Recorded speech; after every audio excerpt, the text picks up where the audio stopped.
I know y'all heard about the Jetsons. I know y'all heard about these flying cars. I think we're getting closer to flying cars. We have electric cars, and now we have flying cars, but how valid is this flying car? Let's check it out.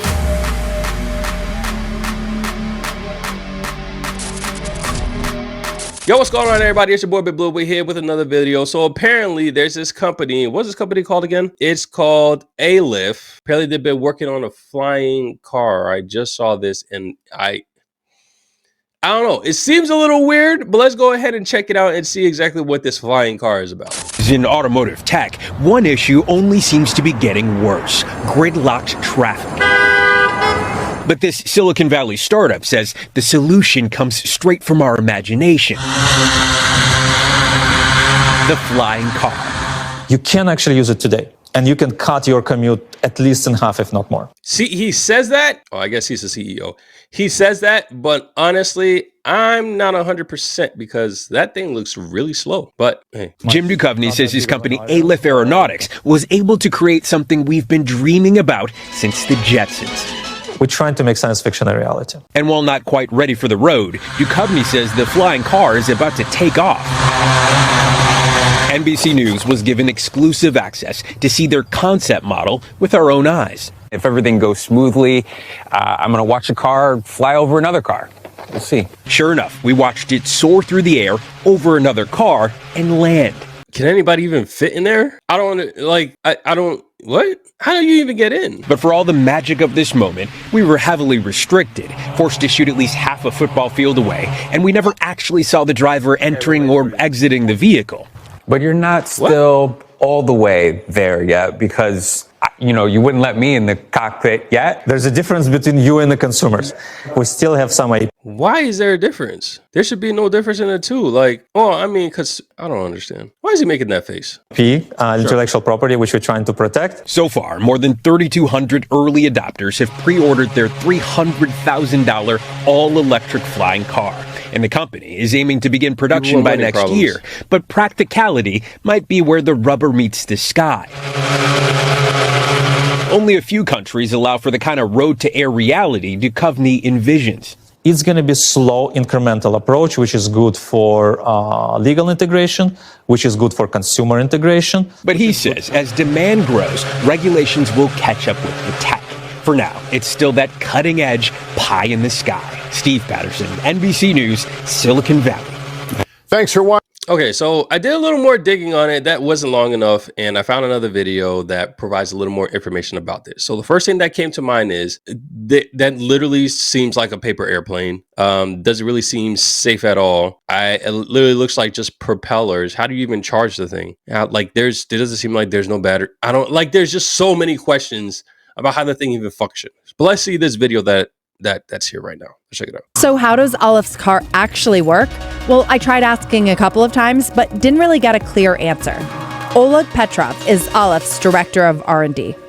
So, this is the Model A. So from far away, it looks like a car, but then when you come up close, it's actually... All right, so if we take a look on the inside, there's nothing. There's absolutely nothing in here but the propellers. So if that's the case, what is making the car drive on the road? Because that's not going to be enough. These don't look even strong enough to, rotate the wheels to be fast enough to even go on the road. Probably not even faster than like a moped. So he's talking about cut the commute. How's it going to cut the commute if you're moving at 20 miles per hour? Maybe. You see, I'm no engineer by no means. I went to school for engineering, but I definitely transferred to IT. So it doesn't make a whole bunch of sense, but physics makes sense. And you would need a lot more than this to make a car move at a regular speed on the road. Nothing inside of it but the blades, and the air has to go all the way through, right? Yeah, Explain how that works.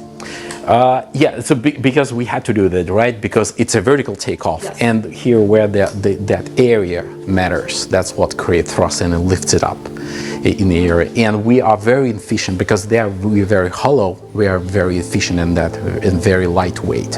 We have to do it, and also when it flies, it goes this side looking forward. This side looks forward, so it moves. Yeah. you were talking. Okay, so this is the bottom. You're sitting in here. I don't understand what is causing the wheels to. This is fake. I don't know if this is real. I mean, it's in the early stages, but just looking at this, I don't understand how this is supposed to cut your commute unless it's 100% supposed to be in the air and not be on the road. Telling me. Air goes through. So I can see there's 1, 2, 3, 4 blades here, and then there's 4 more in the back. That was right? kind of On the creepy. back. I'm not And does gonna- it all have to balance? Yes, but it's going to be a lot of more mechanics here. It's not just the motors and propellers, like a little special mechanism. We have a lot of like surfaces. It's much more complication than it may look like. I still wouldn't say I fully understand how the technology That looked like wood, but let's keep going. actually works, but perhaps that's still proprietary information at this stage. All I know is that we did not get to see the vehicle actually in the air or driving on a road. So there you have it, guys. Okay, so this video was 10 months ago. So this was before the last video that we just saw initially. Judging off of the way that it looks, I mean, it doesn't seem like there's any difference. And I think in this video, they said that they mentioned it was supposed to be ready by this year, but I think it's going to be ready next year, or at least the test runs.